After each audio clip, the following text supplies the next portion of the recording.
सुप्रभात सभी छात्र छात्राओं, मेरे अजीज हृदयगत मित्रों, परम और सर्वश्रेष्ठ अपने लक्ष्य को भेदने के लिए जितने भी प्रतिभागी जो इस कंपटीशन के दौर से जुड़े हुए हैं उनको मेरा सादर प्रणाम। और परमपिता परमेश्वर से दुआ करता हूं कि आप इस आने वाले कंपटीशन के अंतर्गत ज़रूर सफल हों और हमें श्रेष्ठ दुआएं दो कि आने वाले प्रतिभागी और आपके लिए हम एक अच्छा मेटर तैयार कर सकें, एक अच्छे शिक्षक के रूप में अपना कार्य का निर्वहन कर सकें। अनिल स्टडी पॉइंट पर आपका हार्दिक स्वागत है, आपका अभिनंदन है, तहे दिल से आपका इस्तकबाल है। और अब हम सीधे पॉइंट पे आते हैं। कल मैंने 2 वीडियो डाले थे, परसों और कल महाराणा कुंभा के बारे में डाले।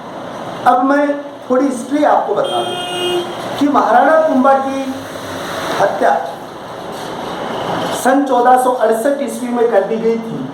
और कुंभा जी की जो हत्या की गई थी वो कुंभा जी की हत्या की गई थी किसके द्वारा? कुंभा जी की हत्या की गई थी उसके पुत्र, और उसके पुत्र का नाम क्या था? उद्दा था। लेकिन ऐसा कहा जाता है कि जैसी करनी वैसी भरनी। ये पितृहंता सम्राट था उद्दा, उसने किसकी हत्या की थी? कटारगढ़ से धक्का देके मामादेव कुंड में धकेल दिया था, और जिससे उद्दा जी के द्वारा अपने पिता की हत्या कर दी गई।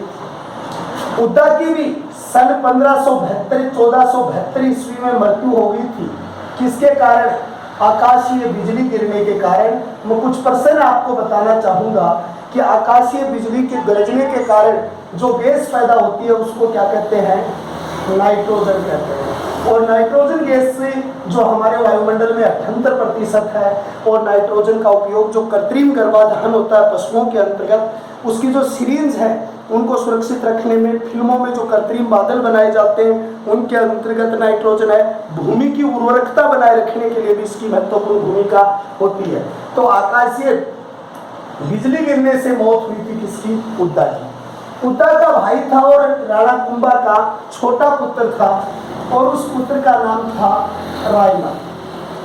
ये रायमल नाम का जो दूसरा छोटा पुत्र था कुंभा का, वो 1472 ईस्वी के अंतर्गत शासक बना, और 1509 ईस्वी तक मेवाड़ के सिंहासन पर विराजने वाला जो शासक था उस शासक का नाम था रायमल।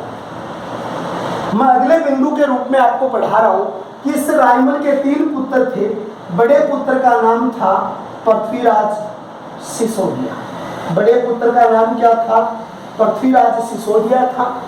दूसरे पुत्र का नाम जयमल था, और तीसरे पुत्र का नाम संग्राम सिंह, जिसको इतिहास में क्या कहा जाता है?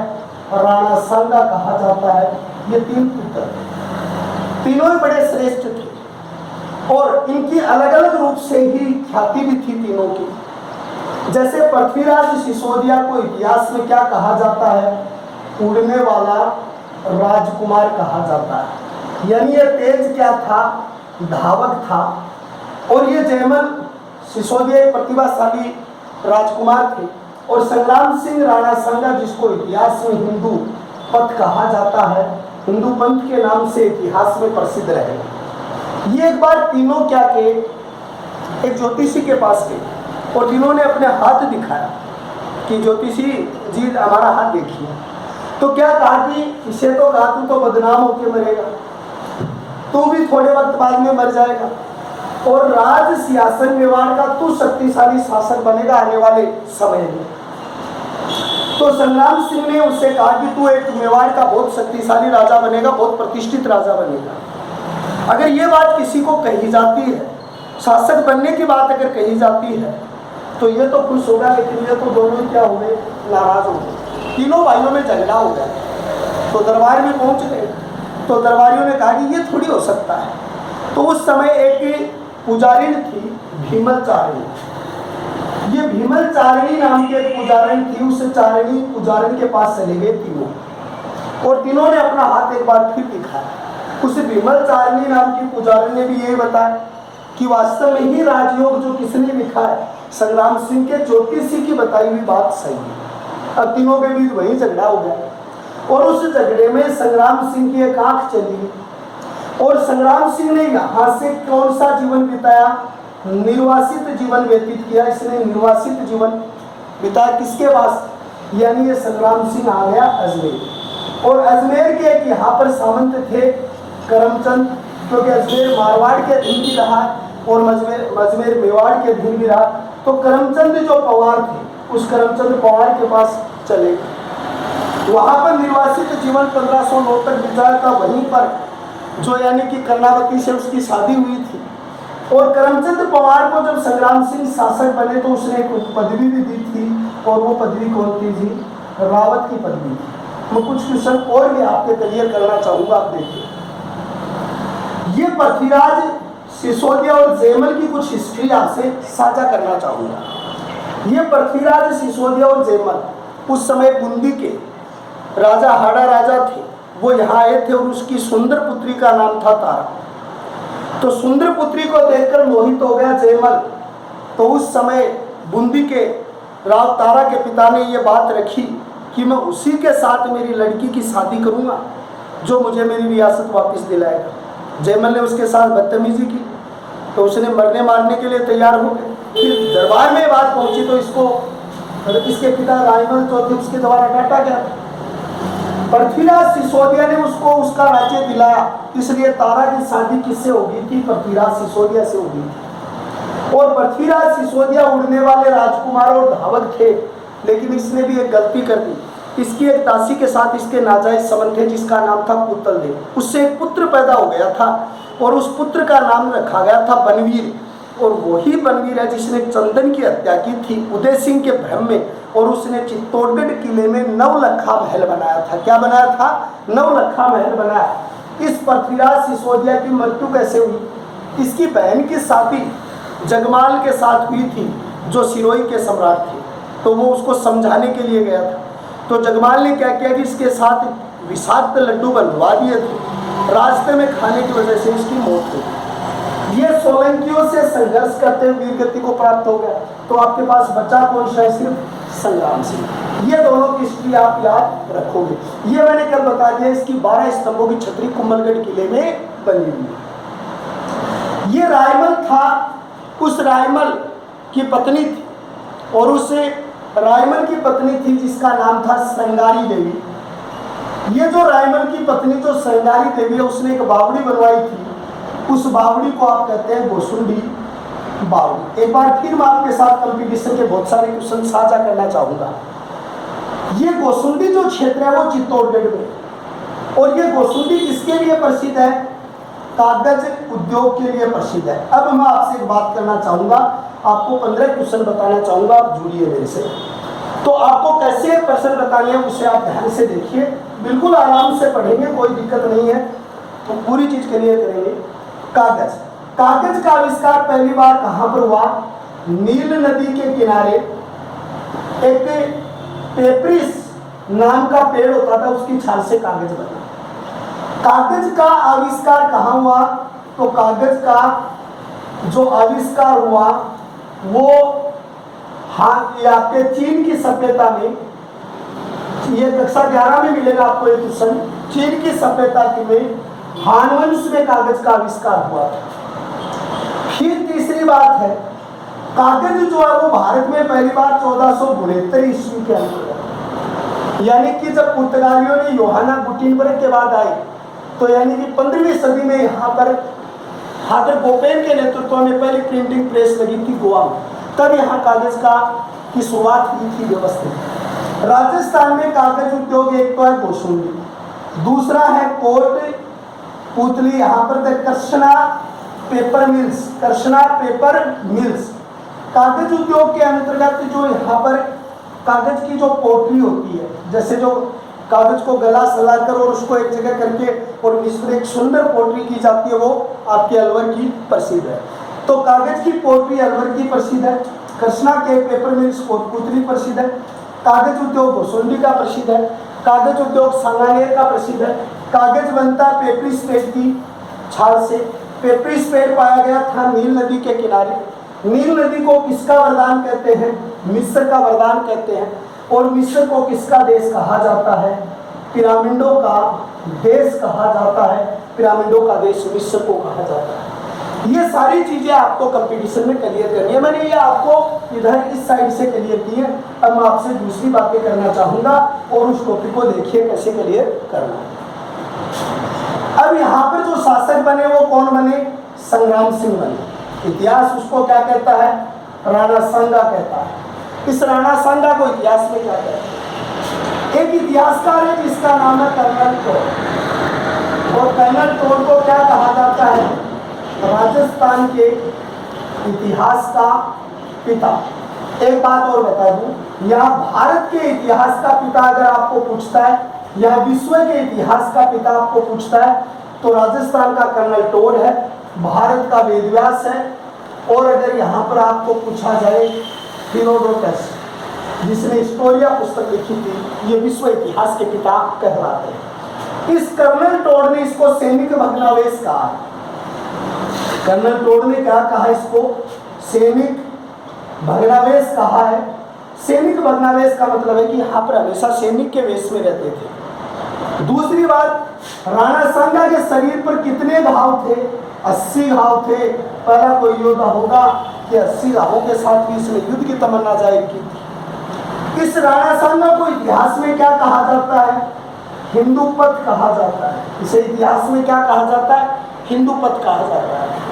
राणा सांगा शासक का बने तो 1509 टू सन 1528 ईस्वी तक जो मेवाड़ के शासक रहे वो कौन रहे? राणा सांगा रहे। दूसरी बात, राणा सांगा के समकालीन उस समय, यानी जब राणा सांगा राजा बने थे तो इसने अपना कर्ज चुकाने के लिए अजमेर के जो रावत थे करमचंद पवार, उसको पहली बार रावत की पदवी किसके द्वारा दी गई थी? राणा सांगा के द्वारा दी गई। राणा सांगा के समकालीन दिल्ली के सम्राट थे वो कौन थे? सिकंदर लोदी, और यहाँ पर कोमा लगाएंगे आप, और दूसरे व्यक्ति का नाम है इब्राहिम लोदी। क्योंकि सिकंदर लोदी जो शासक रहे 1489 टू 1517 और 1517 से शासक रहे 1526, ये शासक रहे थे इब्राहिम लोदी। ये वो सिकंदर लोदी है जिसने 1504 में आगरा को बसाया। वह सिकंदर लोदी है जिसने 1506 में पहली बार आगरा का क्या बनाया था? राजधानी बनाया था इसने। ये वो सिकंदर लोदी है जिसने पहली बार, यानी राजस्थान के एक लोक देवता जसनाथ जी को भूदान दिया था। किसको भूदान दिया था? जसनाथ जी को भूमि दान की थी, या भूमि दान करने का काम किया था सिकंदर लोदी। सिकंदर लोदी ने मजार पर और देव स्थान जितने भी हैं उस पर स्त्रियों का प्रतिबंध लगा दिया था, यानी उस पर पूर्ण रूप से प्रतिबंध लगा दिया था कि वहां स्त्री नहीं जा सकती। और ये वो सिकंदर लोदी है जिसने ज्वालामुखी मंदिर को तोड़कर उसकी जो पत्थर थे, मूर्तियों के जो पत्थर थे, वो कसाईयों को मांस तोड़ने के लिए दे दिए थे। ये काम करने वाला कौन था? सिकंदर लोदी। और स्वाभाविक बात है, इसे संग्राम सिंह एक हिंदू पद है तो वो बर्दाश्त नहीं करेगा, इसको किसी भी कीमत के ऊपर बर्दाश्त नहीं करेगा। अब क्या हुआ कि सिकंदर लोदी के साथ राणा सांगा के किसी झगड़े का कोई उल्लेख नहीं है, लेकिन इब्राहिम लोदी के साथ जो दो झगड़े हुए 1517 और 1518, देखिए ध्यान से। 1517 ईस्वी के अंतर्गत जो झगड़ा हुआ उसको आप क्या कहते हैं? खातौली का युद्ध कहते हैं। देखो एक कंपटीशन में एक प्रश्न आता है, खातौली कोटा में और बूंदी में, आपकी बड़ी दुविधा का प्रश्न हो जाता है। लेकिन एक बात अगर आप करते हो, इस समय कोटा तो बसा ही नहीं था, क्योंकि कोटा तो माधो सिंह ने 1674 में कोटिया जाति के मीणाओं को जोड़कर कोटा, अब ये चल रही है 1517 की, तो उस समय खातौली किस रियासत में आता था? बूंदी रियासत में आता था। लेकिन वर्तमान समय में खातौली है, ये किस जिले के अंतर्गत आती है? तो आप क्या लिखते हो? कोटा लिखते हो। इस खातौली के युद्ध में किस किस के बीच संघर्ष हुआ? इब्राहिम लोदी व राणा सांगा के मध्य। किसके मध्य? राणा सांगा के मध्य। इब्राहिम लोदी जी है और राणा सांगा। तो इब्राहिम लोदी व राणा सांगा के मध्य क्या हुआ था? एक संघर्ष हुआ, बड़े संघर्ष के रूप में, और वो इब्राहिम लोदी और राणा सांगा के बीच का झगड़ा था। अब देखो क्या हुआ कि इब्राहिम लोदी और राणा सांगा के बीच युद्ध हुआ। इब्राहिम लोदी इसमें क्या हो गए? पराजित हो गए। लेकिन दूसरा संघर्ष दोनों के बीच हुआ और उस युद्ध को कहते हैं वाटी का युद्ध कहते हैं। ये वाटी है, ये धौलपुर की एक तहसील है, गुर्जर प्रधान क्षेत्र है। थोड़े दिनों पहले जो पपला गुर्जर जो आपके काफी सुर्खियों में आए थे, तो यानी कि धौलपुर की एक वाटी तहसील है। और वाटी का युद्ध भी किसके बीच हुआ था? राणा सांगा के बीच और इब्राहिम लोदी के बीच हुआ था। इब्राहिम लोदी ने अपने 2 सेनापति इसमें भेजे थे, मियां माखन और मियां हुसैन। किसको भेजा था? मियां हुसैन और मियां माखन जो थे, उस मियां माखन को यहाँ पर उसने युद्ध करने के लिए भेजा था। और ये दोनों युद्ध थे, वाडी का युद्ध और खातौनी का युद्ध। दोनों युद्धों में कौन हार गए? इब्राहिम लोदी हार गए। इससे? राणा सांगा से। और राणा सांगा यहाँ एक सर्वश्रेष्ठ योद्धा के रूप में, शासक के रूप में, एक श्रेष्ठ शक्ति के रूप में उभर के आए थे, क्योंकि दिल्ली सल्तनत, या आप ये कह सकते हो दिल्ली सल्तनत के लोधी वंश के इन प्रतिष्ठित राजाओं को इन्होंने क्या किया था? हराया। चलो फिर आगे चलते हैं। राणा सांगा ने अपने जीवन काल में, फिर मैं आपको एक अच्छी चीजों की ओर लेके जाऊंगा और बड़े ध्यान से आप देखेंगे कि ये शब्दावली आप यहाँ से देखिए कि राणा सांगा जो है उसने एक युद्ध लड़ा जिसे इतिहास में क्या कहा जाता है? गागरोन कहा जाता है। ये जो गागरोन जो क्षेत्र है, ये किस डिस्ट्रिक्ट में है? झालावाड़ में। झालावाड़ को बसाया किसने था? तो आप यहाँ पर लिखेंगे झालिम सिंह झाला ने। कब बसाया? 1791 ईस्वी। और झालावाड़ रियासत कब बनी? ये रियासत बनी 1838। व्यक्ति का नाम है मदन सिंह झाला। राजस्थान की सबसे नूतन रियासत। इसका एक दुर्ग है, उस दुर्ग का नाम है गागरोन। ये जो गागरोन है वो किला किस पर बना है? काली सिंध व आहू नदी पर बना हुआ है। ये गागरोन किला जो किस पर बना हुआ है? खड़ी चट्टान पर बना हुआ है। इस गागरोन किले के नाम क्या है? मुस्तफाबाद, डोडगढ़, धुलरगढ़। अब कैसे हुई? महमूद खिलजी ने इसका नाम मुस्तफाबाद रखा। किसने रखा भैया? महमूद। मित्रों ध्यान दो, मैं डिटेल खींच रहा हूं क्योंकि इसी काले शब्दों के गर्भ में आपका भविष्य छुपा हुआ। हो सकता है मैं फॉर्मेलिटी नहीं कर, जो टॉपिक आ रहा है उसको वहीं से डिटेल पढ़ा रहा हूँ, क्योंकि क्वेश्चन कहीं से भी आ सकते हैं। डोडगढ़ और धुलरगढ़ के नाम से भी ये गागरोन प्रसिद्ध है। इस गागरोन के अंतर्गत चौहान वंश की स्थापना देवी सिंह खींची जो थे, मैंने पहले भी पढ़ाया था, उसने यहाँ पर 14वीं सदी के अंतर्गत रियासत की स्थापना की। इस गागरोन के किले में औरंगजेब ने मीठे सांप की दरगाह बनवाई। संत पीपा की छतरी इस गागरोन किले में बनी हुई है, लेकिन संत पीपा की गुफा समदड़ी बाड़मेर में, मंदिर समदड़ी बाड़मेर में, और गुफा टोडा रायसेन जो क्षेत्र है, टोडा जो क्षेत्र है आपका दौसा के टोंक के अंतर्गत इसकी गुफा बनी हुई है। संत पीपा दर्जी समुदाय के आराध्य देव थे। संत पीपा निर्गुण परंपरा के संत थे और ये वही किला है गागरोन का किला जहाँ पर 2 शाखे हुए थे। 1423 ईस्वी में आंचल दास और 1444 ईस्वी में पिल्हण दास यहाँ के शासक हुआ करते थे। उसके समय 2 शाखे हुए थे। गागरोन किले पर शिवदान सिंह गडाना ने अंचल दास श्री पिचनिका नाम की पुस्तक लिखी है। और गागरोन किला रियासत के रूप में दिया गया था अकबर के द्वारा पृथ्वीराज राठौड़ को। ये जो गागरोन का किला है ये रियासत के रूप में दिया गया था। किसके रूप में? रियासत के रूप में। किसने दिया? अकबर ने। किसको दिया? पृथ्वीराज राठौड़ को। कहाँ का था पृथ्वीराज राठौड़? बीकानेर का। कब दिया? 1570 का जो नागौर अधिवेशन था उसमें दिया। इस पृथ्वीराज राठौड़ ने वहां रहते हुए एक पुस्तक लिखी थी। कौन सी पुस्तक लिखी थी? उस पुस्तक का नाम है वेली किशन रुक्मणी। और वेली किशन रुक्मणी को क्या माना गया है? दुर्साहरा नाम के एक विद्वान है। बच्चों, मेरे छात्रों, मेरे अजीज मित्रों, हर चीज की डिटेल बढ़ा रहा हूँ एक पीरियड में पूरी आगे से स्टेप पे चल रही है, ध्यान से देखिए। वेली किसने रुक्मणी को दुर्सा हाड़ानी, किसने भाई? दुर्सा हाड़ानी। 19वां पुराण कहा है और 5वां वेद कहा है। वेली किशन रुक्मणी जो है वो कौन सी भाषा में? डिंगल। और डिंगल का हीरोज किसे कहते हैं? तो डिंगल का हीरोज कहते हैं पृथ्वीराज राठौर। लेकिन किसने कहा? ये एक इटालियन यात्री था, टेशी तोड़। पढ़ाई उसे नहीं कहते जो चंद शब्द लिख के पढ़ी जाती है, पढ़ाई उसे कहते हैं जो टॉपिक को तोड़ के पढ़ी जाती है। ये वेली किशन रुक्मणी है, डिंगल में है। डिंगल का हीरोज पृथ्वीराज राठौर को टेशी तोड़ मिला। इस पृथ्वीराज राठौर को इतिहास में एक पदवी दी गई है। दो नाम एक साथ आते हैं, एक आता है पाथल और एक पिथल। ये दो नाम यानी इतिहास के अंतर्गत जुड़ते हैं। ये पाथल तो कहा जाता है इतिहास में किसको? महाराणा प्रताप को। और पिथल कहा जाता है किसको? पृथ्वीराज राठौर को कहा जाता है। ये पाथल और पिथल नाम का जो उपन्यास है, ये पाथल और पिथल नाम का उपन्यास किसने लिखा? ये उपन्यास लिखा था कन्हैयालाल सेठिया ने लिखा था। और कन्हैयालाल सेठिया का संबंध कहाँ से है?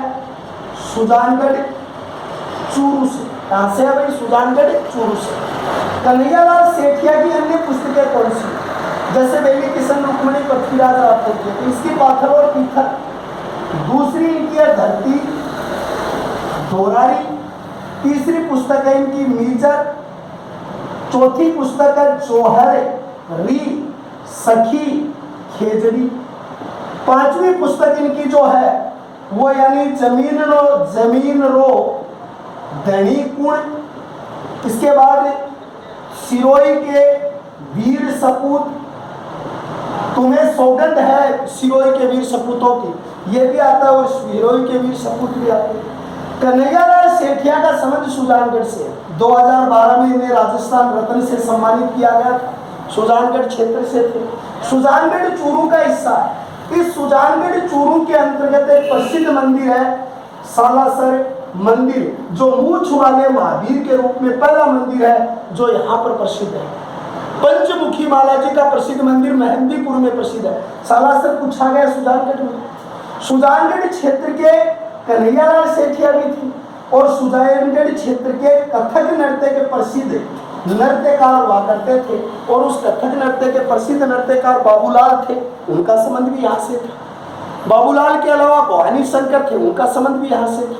लता मंगेशकर जो स्वर्ग की सम्राज्ञी कहलाती है, उस स्वर्ग सम्राज्ञी जो लता मंगेशकर है, उसके जो गुरु थे खेम प्रकाश, उसका संबंध भी सुजानगढ़ से। तो ये सारी चीजें आपके साथ जुड़ के चलेंगे, आपको जोड़ के पढ़नी है कि भाई ये गागरोन रियासत।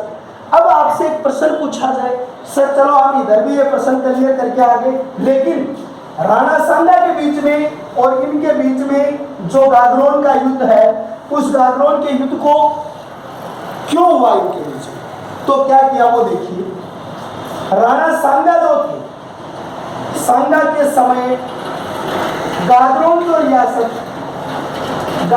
रियासत मालवा के अधीन। किसके अधीन थी? मालवा। और मालवा के शासक कौन थे? महमूद खिलजी सेकंड थे। मालवा के शासक महमूद खिलजी ने गागरोन रियासत हड़प ली थी। किससे? मेदिनी राय से। और मेदिनी राय थे वो कहाँ के शासक थे? चंदेरी के शासक थे। कहाँ के शासक थे भाई? चंदेरी के शासक। अब मेदिनी राय ने उस चंदेरी के साथ, ये राणा सांगा थे, उसने मदद कर दी। राणा सांगा जो थे, उस राणा सांगा ने मदद की। तो राणा सांगा ने मदद किसकी की भाई? मेदिनी राय। और चंदेरी के शासक मेदिनी राय को गागरोन दिला दिया था। और यही कारण था कि किस किस के बीच में मनमुटाव हो गया? महमूद खिलजी के बीच और किसके बीच यानी कि मनमुटाव हो गया था? राणा सांगा के बीच, दोनों के बीच मनमुटाव हो गया। और यही कारण है कि राणा सांगा और महमूद खिलजी, किस किस के बीच?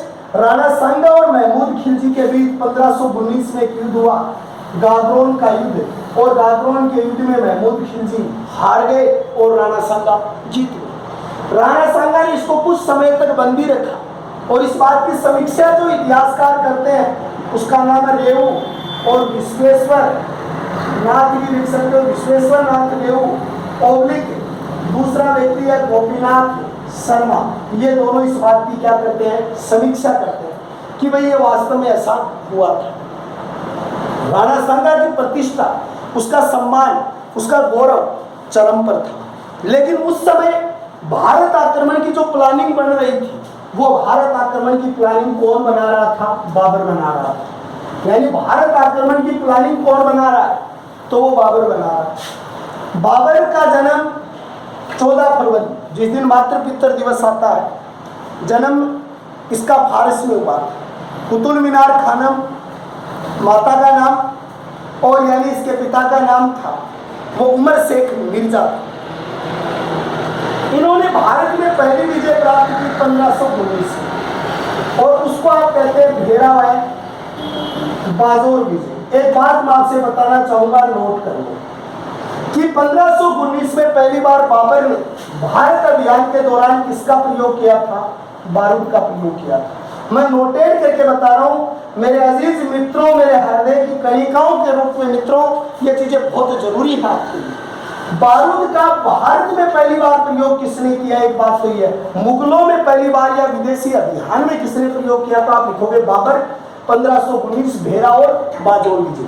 लेकिन भारत में प्रथम प्रयोग किसने किया, तो आप इसका प्रथम प्रयोग लिखोगे बारूद का किया था बहमनी राज्य के शासक, बहमनी राज्य के शासक अहमद सानी की। किसने किया भाई, अहमद सानी। बहमनी राज्य के शासक अहमद सानी बारूद का प्रयोग पहली बार किया था। और ये जो यानी कि भारत में प्रथम अभियान के थ्रू हुआ, वो किसने किया, बाबर ने किया। लेकिन यहाँ एक चीज बहुत गजब की है, और वो गजब की चीज क्या है कि बाबर ने भारत में पहली बार किसका प्रयोग किया, तोप खाने का प्रयोग किया था। किसका प्रयोग, तोप खाने का प्रयोग किया। और ये तोप खाने का प्रयोग पहली बार हुआ कौन से युद्ध में, पानीपत के युद्ध में हुआ। पानीपत नाम की युद्ध भूमि किस राज्य में है, हरियाणा में। कौन से स्टेट में आती है, हरियाणा में। पानीपत को पहले कौन सा शहर कहा जाता था, बुनकरों का शहर कहा जाता था। और पानीपत की 3 लड़ाई हुई। 21 अप्रैल 1526 इब्राहिम लोदी व बाबर के बीच। दूसरी लड़ाई हुई 5 नवंबर 1556 दिल्ली के सिंहासन पर बैठने वाला अंतिम हिंदू और 14वां विक्रमादित्य हेमू के बीच और अकबर के बीच। और तीसरी पानीपत की लड़ाई 14 जनवरी सन 1761 ईस्वी अहमद शाह अब्दाली और मराठा सरदार सदाशिव भाऊ के बीच हुई। और ये पानीपत का पहला युद्ध था जिसमें लोधी वंश या दिल्ली सल्तनत का अंत होगा। और यहाँ पर बाबर के द्वारा कौन से राजवंश की स्थापना की जाएगी, मुगल वंश की स्थापना की जाएगी। और ये वो पानीपत का ऐतिहासिक युद्ध है जो कब हुआ, 21 अप्रैल 1526। और 21 अप्रैल 1526 को किस वंश का अंत होगा, लोधी वंश का। और नया वंश होगा कौन सा, मुगल वंश। ये दोनों चीजें आपकी सर्वश्रेष्ठ रूप से क्या होगी, विकसित होगी। ये आपकी सभी चीजें आपको पढ़नी है। अब इस पर जो तोपखाना आता है, जिसमें प्रसिद्ध तोपची, तोपखाने का प्रयोग किससे सीखा था, ईरानियों से सीखा। किससे सीखा, सबसे पहले तोपखाने का प्रयोग किसने किया, ईरानी ने।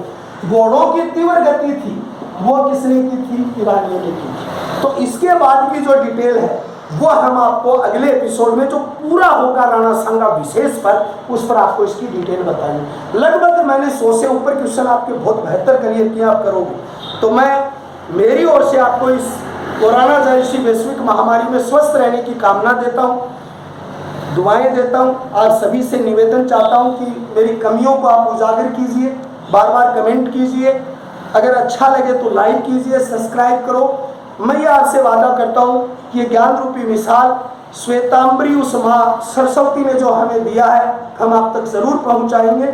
उसको भी स्मरित करते हैं। और ज़्यादा से ज़्यादा किए मैं और मेरे मित्र जो हरिराम जी हैं वो इस क्षेत्र में काफ़ी सक्रिय रूप से भूमिका अदा कर रहे हैं। आने वाले समय में अगर आपकी दुआएं रही तो हम एक बड़ी थीम के साथ एक अच्छे माहौल को क्रिएट करेंगे। अब मैं आपसे विदा चाहता हूं और कल राणा सांगा के बिंदु पर एक बार फिर मिलेंगे। तब तक आपकी सभी की स्वस्थता की कामना के साथ मैं नील कुमार आपको सादर प्रणाम करता हूं। जय हिंद, जय भारत।